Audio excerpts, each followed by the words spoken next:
چودھری احمد مختار وزیر دفاع ہیں، پیپلز پارٹی حکومت میں کافی اہم وزارت ہے سیاسی اور جو عسکری تاریخ ہے پاکستان کی اس کے اعتبار سے.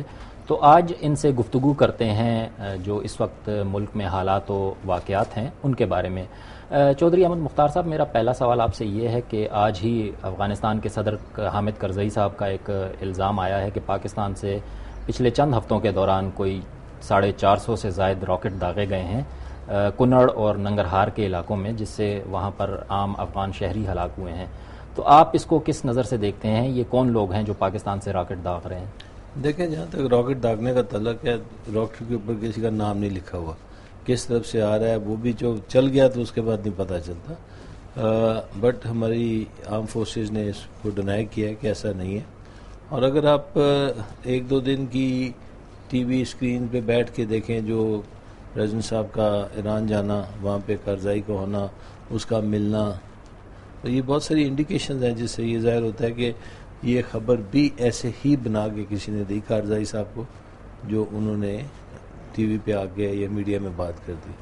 اس میں حقیقت نہیں ہے. پاکستان آرم فورسز جو ہیں وہ کبھی بھی اپنے بھائیوں کے اوپر حملہ نہیں کرے گے. جیسے آپ نے کہا کہ کرزئی صاحب اور زرداری صاحب کے درمیان گزشتہ دنوں کافی ملاقاتیں ہوئی ہیں، اس کے بارے میں دوبارہ عہد و پیما ہوئے ہیں، تو کیا آپ سمجھتے ہیں کہ کچھ لوگ ہیں جو نہیں چاہ رہے کہ جو افغانستان اور پاکستان میں تعلقات بہتر ہوئے ہیں انہیں دوبارہ خراب کرنے کی کوشش کی؟ بہت سارے لوگ ہیں جو بینیفیشری ہوتے ہیں وارز میں، اور ان کی خواہش یہی ہوتی ہے کہ یہ جنگ چلتی رہے اور ان کا اپنا خرچہ جو ہے اس میں سے نکلنا چاہیے.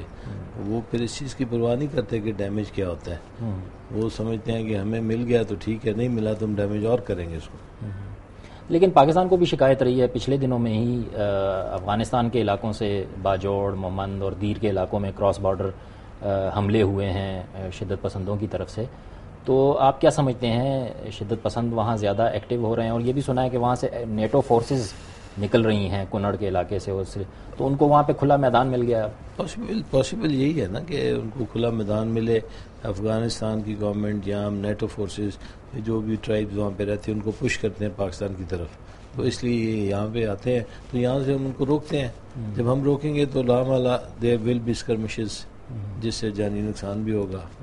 اور اس کو روکنا ابھی کسی کے بس کی بات نہیں ہے جتنی دیر تک ایک آپ انڈرسٹینڈنگ نہیں ڈیولپ کریں گے افغان گورنمنٹ کے ساتھ، افغان لوگوں کے ساتھ، طالبان کے ساتھ آپ کی انڈرسٹینڈنگ نہیں ہوگی تو آپ یہ اس کو پیسفلی نہیں چلا سکتے. آپ نے طالبان کے ساتھ انڈرسٹینڈنگ کی بات کی، تو اس وقت ایک جو بڑا ایشو چل رہا ہے امریکہ، افغانستان اور پاکستان کے درمیان، وہ ہے کہ طالبان کے ساتھ بات چیت کی جائے، مذاکرات کیے جائیں، اور کچھ ایسی اطلاعات ہیں کہ شاید رابطے بھی ہوئے ہیں. تو آپ کیا سمجھتے ہیں پاکستان کتنا اہم کردار اس میں ادا کر سکتا ہے؟ جہاں تک کردار کا تعلق ہے، پاکستان کے بغیر یہ سلوشن نہیں ہو possible. Pakistan is a solution to the problem, ٹھیک ہے. اینڈ اس کو اگر ختم کرنا ہے تو اس میں پاکستان کا بہت میجر رول ہوگا، تبھی یہ ختم ہوگی. اور وار جو ہے وہ ہمیشہ ٹیبل پہ ہی فیصلے ہوئے ہیں. تو کوئی رابطے ہوئے پاکستان کے، کوئی کانٹیکٹس ہیں طالبان کے ساتھ؟ کس طرح سے یہ بات آگے بڑھے گی؟ کوئی اس میں پیش رفت ہوئی؟ دیکھیں، وہ سعودی عربیہ، یہ طالبان سعودی عربیہ بھی گئے ہیں، وہاں پہ بھی انہوں نے بات کی ہے. مڈل ایسٹ میں اور بھی ممالک کے ساتھ ان کے تعلقات ہیں. ہماری جو ریلیجس باڈیز ہیں ان کے ساتھ بھی ان کا ملنا ملانا ہے. سو اسی لیول پہ بات چلتی چلتی پھر آگے میچور ہوتی ہے، وہ اسٹیٹ لیول کی بات بن جاتی ہے. تو پاکستان کی لیول پہ بھی انگیجمنٹ شروع ہوئی ہے؟ ہماری خواہش بھی یہی ہے کہ یہ وار ختم ہو، اور ہم یہ چاہتے ہیں کہ جو آئے ہوئے ہیں باہر سے لوگ یہ جائیں، ہمارے ملک کو چھوڑے، پیسفلی رہنا چاہتے ہیں. بہت ہم نے نقصان کر لیا بغیر کسی فائدے کے. تو میں سمجھتا ہوں کہ اب باری ہے ہماری کہ ہمیں اپنا فائدہ سوچنا چاہیے، نہ کہ کسی اور کا. تو یہ جو مذاکرات کی بات ہو رہی ہے، یہ صرف افغان طالبان کے ساتھ مذاکرات ہوں گے، یہ جو پاکستانی طالبان ہیں ان کو بھی انگیج کیا جائے گا؟ ان کو کیسے انگیج کریں گے؟ سارے طالبان کو انگیج کیا جائے گا. کوئی اتنا مشکل کام نہیں ان کو انگیج کرنا. وی نو کہ وہ کہاں پہ رہتے ہیں، یا ان کی جو ہے مصری ہیں سارے ادارے وہ کس جگہ پہ ہیں، وہاں ان کو ملنا کوئی ایسا مشکل کام نہیں. اچھا، اب آتے ہیں ایبٹ آباد کا جو گزشتہ دنوں واقعہ ہوا مئی 2 کا، اور اس میں اسامہ بن لادن مارے گئے. تو اس کے بعد پھر تحقیقات کے لیے کمیشن بنا ہے. تو آپ کیا سمجھتے ہیں کہ کچھ لوگ کہتے ہیں، یہ تاثر ہے کہ اس کمیشن کے بننے سے فوج کے اندر بے چینی پائی جاتی ہے، تو یہ کس حد تک درست ہے؟ فوج یہ چاہتی ہے کہ یہ کام جلدی سے جلدی ہو جائے تاکہ جس کے اوپر بھی الزام لگتا ہے اس کو جو سزا دینی ہے دی جائے. لیبس، سیکیورٹی لیبس ایک چیز ہے جو آپ جس کے اوپر کسی کو سزا دے سکتے ہیں. اینڈ میرا نہیں خیال کہ ان ایبٹ آباد والے کیس میں بھی security labs they far too cleverer. ان کی جو انٹیلیجنس تھی، ان کی جو ویپنری ہے، ان کے پاس جو آلہ جات ہیں وہ بہت ہی سفسٹیکیٹڈ ہے. اینڈ ہم اس کو نہیں، ہمارے پاس وہ آلہ جات نہیں ہے کہ ہم اس کو یوز کرتے اور ان کو راستے میں روک لیتے. اچھا، یہ کمیشن آپ کے خیال میں کب تک کام مکمل کر لے گا؟ کوئی ٹائم فریم ہے ذہن میں؟ دیکھیں، کمیشن کی ابھی میٹنگ شروع نہیں ہوئی اور پہلے سے ہی لوگوں نے اس کو کنڈیم کرنا شروع کر دیا. کسی جماعت کے پولیٹیکل لیڈرز نے کہنا شروع کر دیا کہ جی نہیں، یہ ضرورت نہیں ہے اس کی کمیشن کی بیٹھنے کی، یہ بہت دیر ہو گئی جی کمیشن کی. کوئی it's never to late.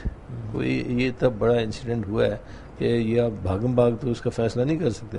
You have to set and analyse کہ یہ کہاں سے ہوا ہے، کیسے ہوا ہے، اور تاکہ یہ خدا نہ خواستہ پھر کبھی اس طرح سے نہ ہو کہ وہ واپس یہی روٹ استعمال کرتے ہوئے اور آدمی آ کے ہمیں شرمندہ کرے. تو یہ صرف جو توجہ دی جا رہی ہے وہ ہے امریکیوں کے آنے پہ اور لا علمی سے پاکستانی سیکیورٹی ایجنسیز کی، اور پھر وہ خاموشی سے چلے گئے، صرف اس کو دیکھے گا. یہ بھی دیکھا جائے گا کہ اسامہ وہاں موجود تھے، 5 سال سے کہا جا رہا ہے، تو ان کی موجودگی کیوں نہیں ڈیٹیکٹ ہو سکی؟ یہ اچھا سوال ہے، لوگوں نے کیا بھی ہے کہ کیوں نہیں ڈیٹیکٹ ہو سکی. تو وہ وہاں پہ ایک ایسے سسٹم کے میں رہ رہے تھے. اگر آپ ایبٹ آباد جائیں تو آپ دیکھیں گے کہ جس طرح وہ تھے کہ بڑی بڑی دیواروں والے گھر ہیں اور ساری اوپن فیلڈز ہیں، اپنی چھوٹی چھوٹی گاڑیوں پہ وہ بیٹھ کے سامان لے جاتے ہیں اور مکس نہیں کرتے کسی دوسرے کے ساتھ، تو پتہ بھی نہیں چل سکتا. ابھی ہمارے گھروں میں اسلام آباد میں رہ رہے ہیں ہم لوگ، ہمیں نہیں پتا تھا کہ میرے ہمسائے کا نام کیا ہے، اس کے کتنے بچے ہیں. ایک زمانہ تھا کہ یہ ساری انفارمیشن ہوتی تھی، اب نہیں ہے. تو آپ پر امید ہیں یا پر اعتماد ہیں کہ کمیشن جو بھی سفارشات دے گی اس کے نتیجے میں جو لوگ ملوث ہوں گے نگلیکٹ میں ان کو سزا ملے گی؟ بالکل ملے گی. ان کو چھوڑا نہیں جا سکتا کہ جن کا قصور ہوگا، جن کی نیگلیجنس ہوگی، they have to answer. تو آپ کی سیاسی حکومت اتنی مضبوط آپ سمجھتے ہیں کہ اس طرح کا اگر کسی کے خلاف کارروائی کرنی پڑی ہماری تو کر سیاسی سکے گی؟ حکومت کبھی بھی کمزور نہیں تھی. فوج کے اندر بھی ایک انکوائری آرڈر ہوئی ہے اور وہ بھی چل رہی ہے. وہ تو ہمیشہ ہوتی ہے. جی، وہ چل رہی ہے. تو اس کی جو سفارشات ہوں گی یا تجاویز ہوں گی یا جو بھی رپورٹ سامنے آئے گی وہ کیا آپ کے ساتھ شیئر کی جائے گی پولیٹیکل گورنمنٹ کے ساتھ اور عوام کے ساتھ؟ بالکل کی جائے گی، کیونکہ یہ ایسی چیز ہے جو پارلیمنٹ کے اندر ڈسکس ہوئی ہے. تو اگر وہاں پہ ڈسکس ہوئی ہے تو یہ پھر آگے بھی ایٹ آل لیولز جو ہے ان کو دکھانے میں کوئی حرج نہیں اور سول گورنمنٹ کو دکھائی جائے گی. گارڈین اخبار نے دی ہے جو پاکستان نے کہا تھا امریکی اور برطانوی جو فوجی ٹرینرز ہیں پاکستان سے کہ وہ چلے جائیں، تو اس میں برطانیہ سے خبر آئی ہے کہ 18 جو برطانوی ٹرینرز ہیں وہ بھی واپس جا رہے ہیں. تو آپ کیا سمجھتے ہیں؟ وہاں سے یہ خبر وہ کہہ رہے ہیں کہ جی یہ ٹیمپرری ہے، عارضی طور پہ ہے، حالات بہتر ہوں گے تو دوبارہ بلا لیں گے. تو ایسا کوئی امکان ہے ان کے واپس آنے کا؟ اگر ہماری فورسز یہ سمجھتی ہیں کہ ہمیں ضرورت ہے فردر ٹریننگ کی تو ڈیفینیٹلی بلا لیں گے، اس میں کوئی حرج نہیں ہے. اگر ہم سیکھ سکتے ہیں تو سیکھیں گے، کیونکہ ہم نے اپنے ملک میں سیکورٹی کو ایک سسٹم میں لے کے آنا ہے. اینڈ جتنی دیر تک سیکیورڈ پاکستان نہیں ہوگا ہمارے حالات ٹھیک نہیں ہو سکتے. اور یہ جو ان کو نکالا جا رہا ہے یہ بھی ایبٹ آباد واقعے کا رد عمل ہے اس سلسلے میں؟ نہیں، پہلے سے کہا جا رہا تھا کہ آپ اپنے بندے کم کریں. یہ وہ ریمنڈ ڈیوس کے بعد سے ریمنڈ ڈیوس کے بعد سے یہ سلسلہ تھا، اس کو روکنے کی کوشش کی گئی تھی ان کے بندوں کے انفلکس کو. اچھا، پولیٹیکل گورنمنٹ پہ آپ کے اعتراض کیا جاتا ہے کہ یہ ایبٹ آباد واقعے کے بعد سیاسی حکومت نے فوج کا اس طرح سے کھل کر دفاع نہیں کیا جس طرح کہ کرنا چاہیے تھا. دیکھیں، ہمیں اچھی طرح سے یاد ہے، ہماری عمر کے لوگوں کو یاد ہونا چاہیے کہ جب بنگلہ دیش بنا تھا اور جب پاکستان فوج کو سرنڈر کرایا گیا تھا تو اس وقت یہ بھی بہت ہی ڈیمورلائز تھی فوج.